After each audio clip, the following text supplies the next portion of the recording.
നിങ്ങൾ എല്ലാവരും കണ്ടിട്ടുള്ള ഒരു ന്യൂസ് ആയിരിക്കും. കാരണം നമ്മളെല്ലാവരും വളരെ നെറ്റിലൂടെ കണ്ടിട്ടുള്ള ഒരു സംഭവമാണ്. പത്തനംതിട്ടയിലെ ഒരു സ്ഥലത്ത് ഇങ്ങനെ ഒരു പെൺകുട്ടിക്ക് ലൈംഗിക അതിക്രമം നേരിടേണ്ടി വന്നു എന്നുള്ള വാർത്ത എല്ലാവരും ഞെട്ടിയിട്ട് തന്നെയാണ് കേട്ടത്. കാരണം ഇത് സംഭവിച്ച സമയത്ത് വീഡിയോ പോലും മുഴുവൻ കാണാണ്ട് പലരും വന്ന് അതിൽ കമന്റ് ഉണ്ട്, പുറത്താണ്, UP ആണ്, അല്ലെങ്കിൽ ഡൽഹി ആണ് എന്നൊക്കെ പറഞ്ഞുകൊണ്ട്, ഗുജറാത്ത് ആണെന്നൊക്കെ പറഞ്ഞുകൊണ്ട്. പക്ഷെ നടന്നത് കേരളത്തിലാണ്, പത്തനംതിട്ടയിലാണ്. ഇങ്ങനെ സംസാരിക്കുന്നത് അതല്ല, ഇത്രയും വലിയൊരു വിഷയം ഉണ്ടായിട്ട് നമ്മുടെ നാട്ടിലെ ഒരു സ്ത്രീ സംഘടനകളോ അല്ലെങ്കിൽ സ്ത്രീകൾക്ക് വേണ്ടി വാദിക്കുന്ന സോഷ്യൽ മീഡിയയിലായിക്കോട്ടെ, ന്യൂസിലായിക്കോട്ടെ, മറ്റു ദൃശ്യപത്ര മാധ്യമങ്ങളിലായിക്കോട്ടെ, എവിടെ വേണം സ്ത്രീകൾക്ക് വേണ്ടി വാദിക്കുന്ന ഒരാളും എന്ന് പറഞ്ഞു കഴിഞ്ഞാൽ ഒരാളും വന്നില്ല എന്നല്ല അർത്ഥം. പക്ഷെ മറ്റ് ഈ അതുപോലെ സെലിബ്രിറ്റീസ് ആയിട്ടുള്ള കുറച്ചുപേർ അറിയപ്പെടുന്ന പെൺകുട്ടികൾക്ക് ഉണ്ടാവുന്ന അതേ സംഭവങ്ങൾ സാധാരണക്കാർക്ക് ഉണ്ടാവുന്ന സമയത്ത് ഒരു സ്ത്രീകളോ അല്ലെങ്കിൽ ഒരു സംഘടനകളോ മുന്നോട്ട് വന്ന് അതിനുവേണ്ടി സംസാരിക്കുന്നതോ അല്ലെങ്കിൽ സമരം ചെയ്യുന്നതോ, ചർച്ചയോ, ന്യൂസ് ചാനൽ ചർച്ചയോ ഒന്നും നമ്മൾ കാണുന്നില്ല. പക്ഷെ അതേ സമയത്ത് ഒരു കുറച്ചുപേർ അറിയപ്പെടുന്ന ഒരു പെൺകുട്ടിക്കാണെങ്കിൽ അതിന് പ്രാധാന്യം കൊടുക്കുകയും അതിന്റെ പിന്നാലെ നടക്കാൻ ഒരുപാട് പേരുണ്ടാവും. കാരണം അവർക്കും അതൊരു ഇതാണ്. കാരണം അവരെയും എന്താണ് ഈ ന്യൂസ് ചാനലുകളും ഇന്റർവ്യൂസിലൊക്കെ വന്നിരിക്കുന്നതുകൊണ്ട് അവരെയും കുറച്ച് പേര് കാണുകയാണ്. ഇപ്പോ ദീപകിന്റെ ആ ഒരു ഇഷ്യൂ വന്ന സമയത്ത് ആ കുട്ടീനെ അറസ്റ്റ് ചെയ്യുകയും പോലീസ് കേസ് ആ പെൺകുട്ടിക്കെതിരെ വന്ന സമയത്ത് ഒരുപാട് സ്ത്രീ സംഘടനകൾ വന്ന് സംസാരിച്ചുകൊണ്ടിരിക്കുന്നുണ്ട്. പക്ഷേ ഈ ഒരു കേസിൽ അതുണ്ടായിട്ടില്ല.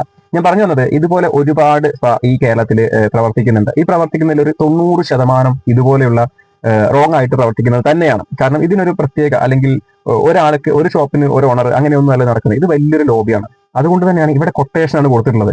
ഈ പെൺകുട്ടിക്കെതിരെ നമ്മൾ ഫസ്റ്റ് കേട്ട പോലെ അല്ലെങ്കിൽ പുറത്തുനിന്ന് ഒരാൾ വന്ന് പെട്ടെന്ന് ആക്രമിച്ചൊന്നുമല്ല. മറ്റൊരു താന്റെ ഓണർ അല്ലെങ്കിൽ ഒരു ലോബി കൊട്ടേഷൻ കൊടുത്ത്, അതും കാപ്പ ചുമത്തിയിട്ടുള്ള പ്രതികളെ, നിലവിൽ തന്നെ ഇതുപോലെയുള്ള അക്രമങ്ങൾ ചെയ്തുകൊണ്ടിരിക്കുന്ന പ്രതികൾക്ക് കൊട്ടേഷൻ കൊടുത്ത് ഈ പെൺകുട്ടിയെ മാനഭംഗപ്പെടുത്താൻ വേണ്ടി മനഃപൂർവ്വം കൊടുത്ത കൊട്ടേഷനിലാണ് അവരോട് എത്തി അത് ചെയ്തിട്ടുള്ളത്. പിന്നെ ഇതില് ഇപ്പോ ഒരുപാട് രാഷ്ട്രീയത്തിലായാലും പല സ്ഥലങ്ങളിലും റെയ്ഡ് നടക്കുന്നു. തിരുവനന്തപുരത്തായാലും ഇപ്പൊ മേയർ അതിന്റെ കാര്യങ്ങളൊക്കെ ചെയ്യുന്നുണ്ട്, നല്ല നല്ല കാര്യങ്ങൾ. പക്ഷെ ഈ പറയുന്ന ഈ വർഷങ്ങളായിട്ട് ഇപ്പൊ ഭരിച്ചുകൊണ്ടിരിക്കുന്നവരും പ്രതിപക്ഷത്തിന്റെ സമയത്തും ഇതേപോലൊക്കെ തന്നെ ഈ നാട്ടിൽ നടന്നിട്ടുള്ളത്. അതായത് സ്ത്രീകളുടെ പുരുഷന്മാരെ മസാജ് ചെയ്യും, പുരുഷന്മാരെ സ്ത്രീകൾ മസാജ് ചെയ്യുന്നൊക്കെ തെറ്റാണോ ശരിയാണോ ആ വിഷയമല്ല സംസാരിക്കുന്നത്. പക്ഷെ അതിന് വരെ ഒരു മാർക്കറ്റിംഗ് രീതിയിലാണ് ഇവിടുത്തെ സ്ത്രീകൾ യൂസ് ചെയ്തുകൊണ്ടിരിക്കുന്നത്. കുറച്ച് വർഷങ്ങൾക്ക് മുന്നേ, ഒരുപാട് വർഷമല്ല, കുറച്ച് മുന്നേ ഞാൻ ഇതേപോലെ എനിക്കൊരു ബോഡി വേദനയും കാര്യങ്ങളൊക്കെ വന്ന സമയത്ത് മസാജ് നന്നായിരിക്കും എന്നൊരു സുഹൃത്ത് പറയുണ്ടായി. അങ്ങനെ വെറുതെ ഗൂഗിളിൽ കയറി ഒരു ടീമിനെ വിളിച്ചു നോക്കിയ സമയത്ത് ഇങ്ങനെ പറഞ്ഞത്, ബോയ്സ് ആണ് മസാജ് ചെയ്യുന്നെങ്കിൽ 2000 രൂപ, ഗേൾ ആണ് മസാജ് ചെയ്യുന്നെങ്കിൽ 3500 രൂപ. അപ്പൊ മസാജിനല്ല പൈസ കൂടുന്നത്. അപ്പൊ പെൺകുട്ടികൾ മസാജ് ചെയ്യാന്നുണ്ടെങ്കിൽ 3500 രൂപ, ആൺകുട്ടികൾ മസാജ് ചെയ്യാന്നുണ്ടെങ്കിൽ 2000 രൂപ.